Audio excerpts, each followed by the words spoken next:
Our lecture for today is Surah Al-A'raf, verse 176 and 177. And this is a very, to be honest, scary parable. It is a parable, or it is a similitude that should send shivers down all of our spines. It is one of the harshest similitudes in the whole Qur'an. And our scholars, when they mention this, you can sense the fear and the dread when they're making a sharh of this similitude. And Allah subhanahu wa ta'ala says, وَاتْلُ عَلَيْهِمْ نَبَأَ الَّذِي آتَيْنَاهُ آيَاتِنَا. Tell them the story of the one whom we gave him all of our signs and miracles. He had knowledge from Allah subhanahu wa ta'ala. Allah blessed him with the knowledge of, this is a Torah, this is from the Bani Israel. فَانْسَلَخَ مِنْهَا. And rather than follow that knowledge, he turned around and abandoned all of it.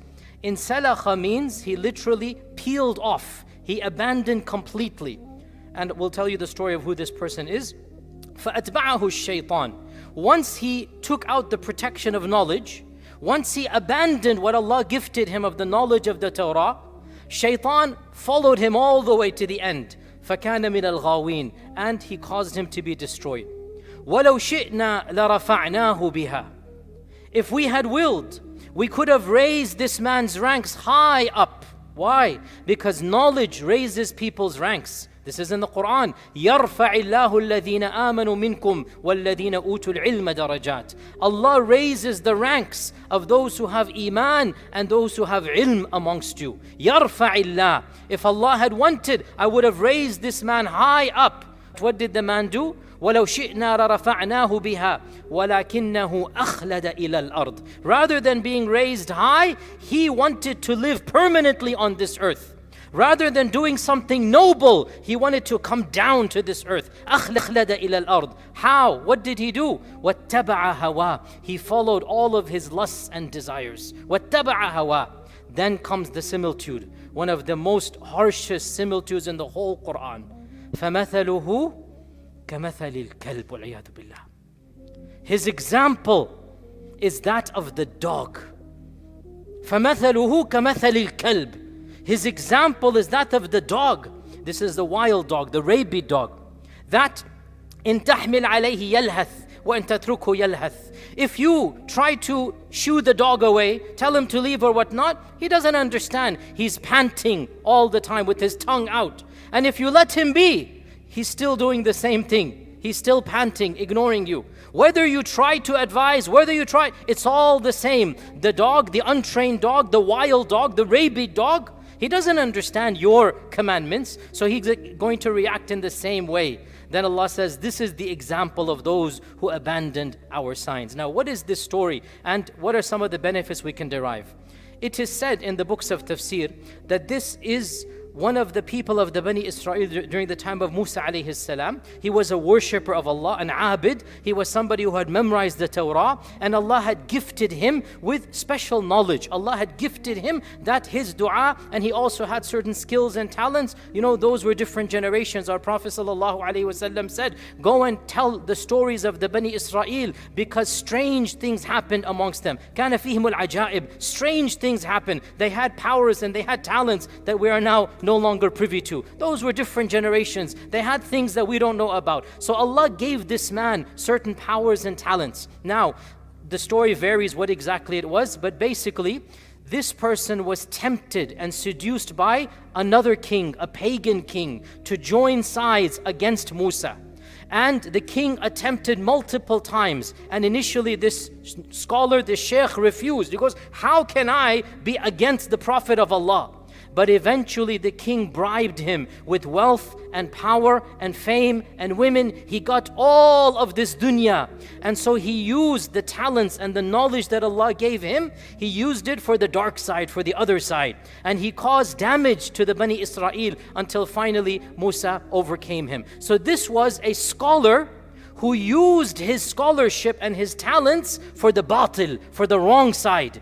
And Allah subhanahu wa ta'ala said, tell the story of this man. Tell the story of this man. We gave him all of this. And if we wanted to, his ranks would have been raised high. But he refused because he wanted this dunya. He turned away from the signs of Allah. He turned his back to the religion of Allah subhanahu wa ta'ala. And what did he do? He dropped down to this earth wanting to live forever. It's a very powerful passage here, right? That أَخْلَدَ إِلَى الْأَرْضِ وَاتَّبَعَ هَوَاهُ. He literally is down on this earth like a dog is. And he wants to live forever by following his desires. Then Allah says, this is like the example of the dog. A'udhu billah. You know, Allah created the animal kingdom. Some of the animals we respect and admire, like the lion, as brave as the lion, as sharp as the falcon. Other animals, it is our fitrah. All societies consider these animals to be demeaning. The dog and the pig are universal insults in all societies, by the way. In every language and culture, you want to insult somebody, you can call him a dog and a pig. It's in our fitrah. We don't view these animals as noble animals, and especially wild dogs and rabid dogs, which is what this parable is about. By the way, not all dogs are evil, by the way. Allah Azza wa Jal explicitly mentions in the Qur'an that if you train the dog and you send him out, then you may eat of the food of that dog. That dog has special rulings and commandments. Notice, by the way, a trained dog, right? Allah says, mu'allimeen, the kilab that are mu'allim, the dogs that are trained, they actually raise up in ranks because they have ilm. The ilm even raises the dog, literally, no exaggeration. Whereas the wild dog, Allah uses in another example. The point being, how can we benefit from this? It is a dire warning to all of us who have knowledge, and especially the ulama and the du'at. We ask Allah's afiyah and protection to not use our knowledge to service evil. And we seek Allah's refuge, but this needs to be said, wallahi. Because one of the biggest fitnas of our religion, as Umar ibn al-Khattab said, that, and in fact there are a hadith about this as well, that the thing that I fear the most for you are imams that are misguiding people. And Umar ibn al-Khattab radiallahu anhu said, one of the ways that Islam will be destroyed is when the scholars become misguided. We seek Allah's refuge. And we see this, wallahi, it needs to be said. I'm not going to be that blunt, but you get the point here.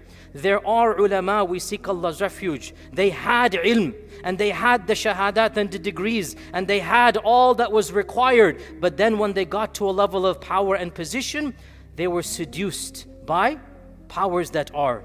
They were seduced by salatin and by governments. And they were able to co-opt these scholars by power, by money, by giving them titles of Sheikh and Mufti and Grand Mufti. And we see this ra'y al-ayn with our own eyes, justifying every batil, justifying every evil. If there are protesters in the masjid, go ahead, kill them. These are khawarij. Sometimes even the rulers might not even be Muslim. They might be Nusayris and Duruz. And you have ulama saying, oh, this is Khalid ibn al-Walid as our leader. Wal-iyadu billah. These are ulama as-su. These are ulama as-salatin, we call them. Scholars who have sold themselves to the highest bidder. And they're justifying all types of batil. And everybody knows this. But subhanallah, this is the fitna that we live in. And that is why our Prophet ﷺ warned ulama from associating with dictators and the salatin. He warned the scholars. He said, Iyyakum, I caution you from going to the doors of the rulers. Do not entertain friendship with those that are in power, because scholarship must be independent of rulers. It is the scholars who keep the rulers in check and not the other way around. So we seek Allah's refuge, but we see this reality in our eyes. It wasn't just this person in Bani Israel, Bal'am ibn Ba'ura, so a strange name, Bal'am ibn Ba'ura. It was a strange name back then. His name was Bal'am ibn Ba'ura. He flipped sides from the side of Musa to the side of the tyrannical king, and he sold his knowledge to the highest bidder. Wal-iyadu billah. We have plenty of Bal'ams in our times here. We seek Allah's refuge. But so even if, by the way, so of course the parable is primarily to those who have literally sold their religion and flipped 180 degrees. But still, every one of us that has knowledge, and all of us inshallah have some knowledge, we should be terrified that this parable even partially applies to us. When we turn away from that knowledge and we don't act upon that knowledge, and we go to this world and we follow our desires, we seek Allah's refuge, but a portion or a fraction of this might apply to us. So this is a very, very dire warning that we should try our best to implement the knowledge that we have. We don't want to be like the dog. The parable, of course, is obvious that the dog, the wild dog, does not benefit. He acts the same way, whether in front of a wise person, whether in front of a nobody, the dog is going to pant and act wildly. So Allah is saying this is the example of the one who used to have knowledge, but now that knowledge is of no benefit to him. There's no acting upon it. He's acting the same as if he didn't have any knowledge, just like the rabid dog. We don't want to be like that, brothers and sisters. Whatever we learn, thank Allah for that and try our best to act upon it. And if we commit a sin, never justify that sin. Never ever justify the sin, much less change our religion to the highest bidder. This is what this parable is against. We seek Allah's refuge from ever going down that avenue. Inshallah, we'll continue tomorrow.